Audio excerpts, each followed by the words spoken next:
We are your coworkers. We are your neighbors. We might even be your friends. And when we get the call, We leave everything behind. we are. The Division. The Division is the latest game from Ubisoft, the creators of Assassin's Creed, and then Assassin's Creed, and then more Assassin's Creed, and then probably some more Assassin's Creed. It's a shooting game, which, there are a lot of those, but this one has a bit of a twist in that it has been remarked upon as sort of the new Destiny. It's a game that has all sorts of online hooks with you connecting with other players, but also playing on your own.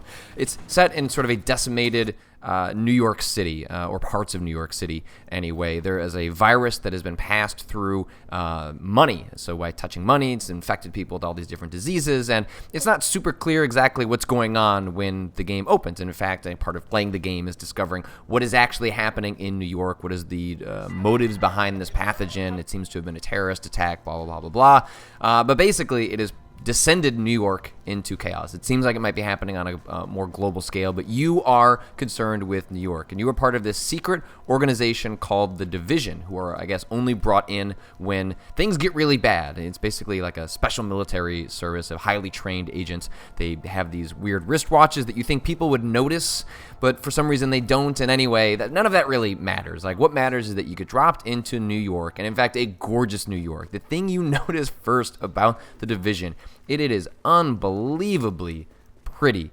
This is a just jaw-droppingly good-looking game. It is a amazingly well-rendered version of New York. As someone that doesn't know that much about New York, other than having visited every once in a while, I just love walking around this world. And I think it's easy to kind of land the criticism that, well, they've spent all this time building out this beautiful world, and then what you do in it is really shoot things over and over again. And that's true, but I don't think that takes away from the fact that the Division is extraordinarily fun and enjoyable to look at. And really, it's not just that it's beautifully detailed and well rendered and it makes New York look great. Like, what's impressive about it are the attention to detail in trying to communicate a story about what happened here.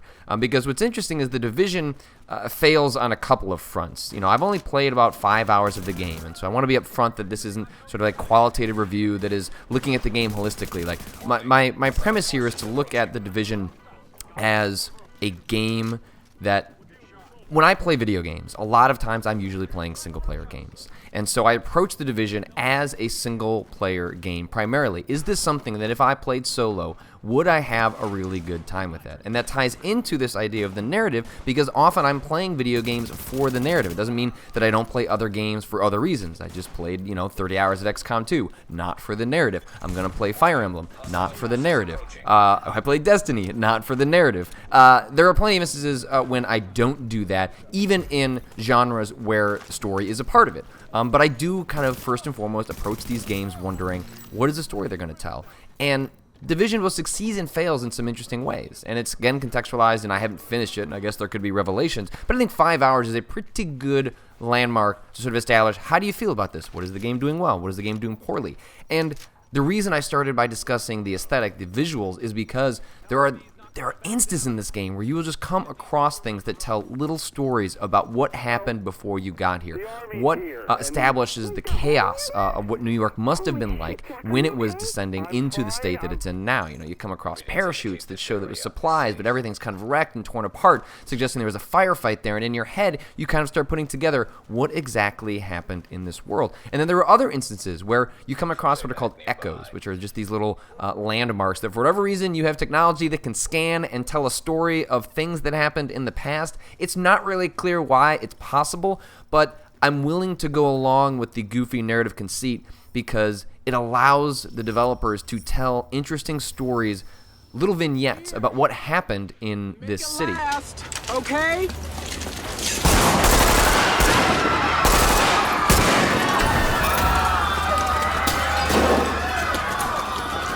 This food belongs to us now. Drop the goods and get the hell out of my sight. Pack this up. We're taking the garden next.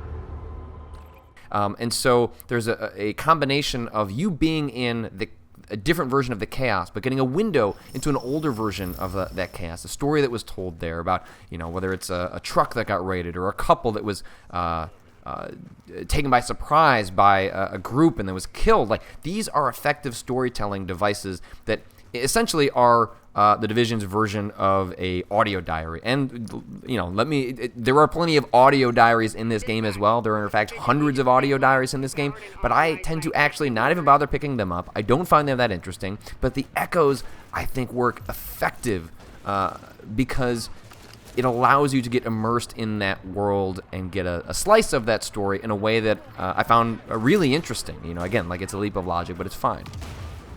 Other than that, like, if we get back to this idea of, like, how is The Division as a single-player game? It's interesting because I think The Division is one of the first games to really nail this thing I've been hoping for. So when I played Destiny, I enjoyed quite a bit of it on my own, but I was really frustrated because it seemed like a lot of the game was locked away unless you had time to group up with friends. And I'm never going to argue that Destiny isn't a better game with people, especially your friends. It absolutely is made for that. But I think there's plenty to enjoy about the game, especially the missions and the combat design and the gunplay that are enjoyable on your own. And yet the game has impediments to that. The way the matchmaking is set up makes it frustrating to do so. In Destiny, I really wanted to be able to go on certain missions with other people and just matchmake for it, and the game doesn't allow you to do that. It only allows you to matchmake very specific things. What The Division does differently is it allows you to matchmake for everything in the world at any time, and it's not perfect. But let me show you this example where when you walk up to a mission, it just says, hey, do you want to automatically matchmake with some people, and you'll jump into an instance. Now, you can have people jump into your game. You can jump into other people's games. The game gives you options on both fronts. You can either wait for people to be jumped into your version of the world, or if you want to jump into someone else's mission, you can jump into their version of the world. It's not perfect because you don't know where they are in the mission when you join, so not only do you have to load a sequence up, but then you might start mid-fight. And so it's a little disjointed, but the idea that you can just jump into another world or they jump into yours, I found profound.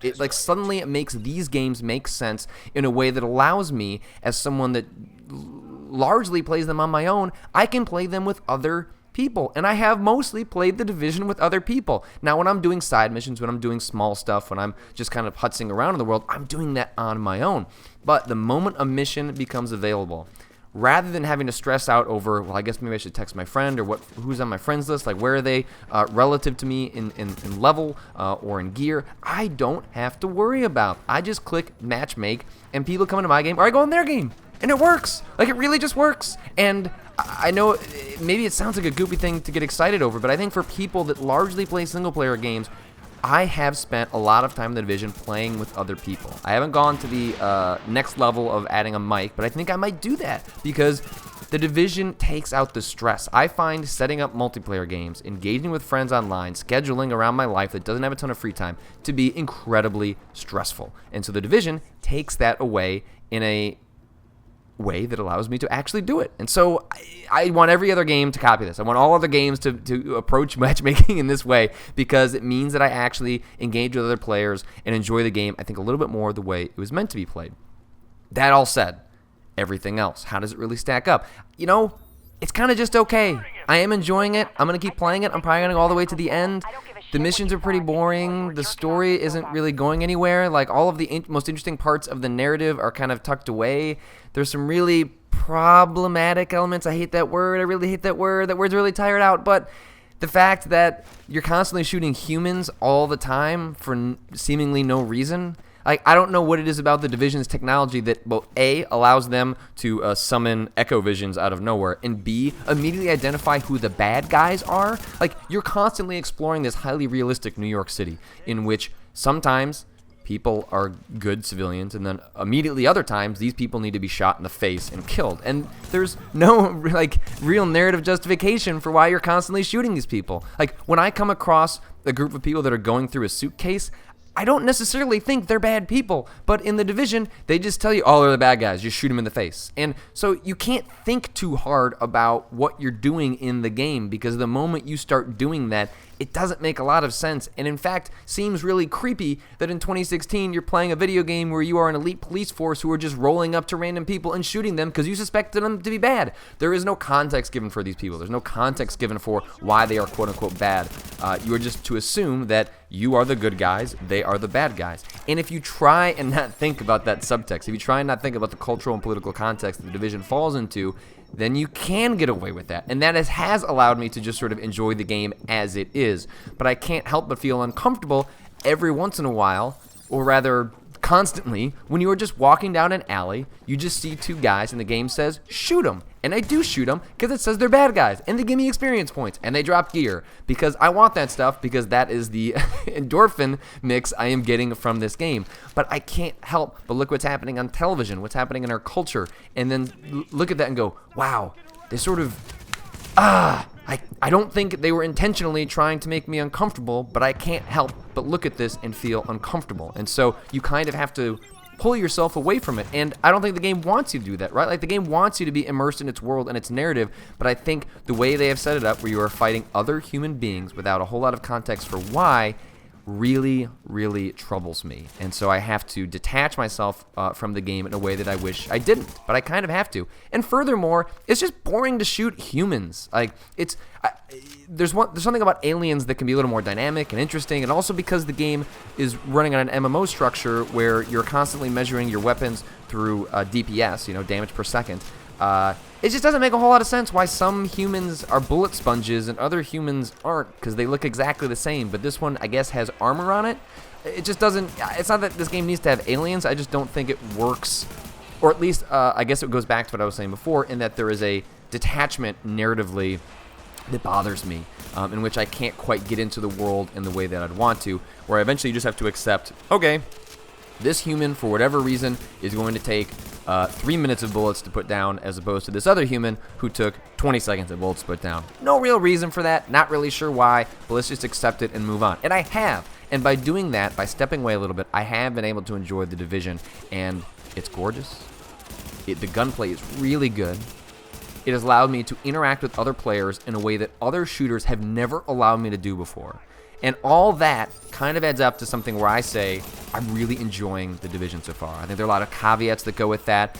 I don't know how satisfying it's going to be 10 hours from now, but 5 hours in, when I ask the question, is the Division a fun game to play as a single-player experience? I think so. Now, I can't say that especially, or more pointedly, as a pure solo experience. If you were to literally click offline and play it by yourself, maybe it would be different. But I think what I want to impress on people, and what I was talking about before, is that as someone that comes from a solo sort of primary way of playing games, what the Division allows you to do is casually interact with players without impeding your progress. And in fact, it enhances the experience in a way other games have not done for me before. So right now, really enjoying the Division. Right now, I want to go play more of the Division. And right now, I think I'm going to go play more of the Division. Area secured. Hostiles neutralized. Hey, if you enjoyed this video, that's awesome. I'm happy for you. There's tons of other stuff around here. You might have watched me die at Mario. You might have watched me scream in horror games. You might have watched me react to trailers with my wife. You might have watched me share some of the coolest video games out there you've never heard of. There's lots going on the site. And YouTube, so that means what? You have to like, you have to comment, you have to subscribe. All those things help the channel. All those things help me. And I really appreciate it if you become part of the community over here. Thanks so much for watching, and hopefully I'll see you in another one.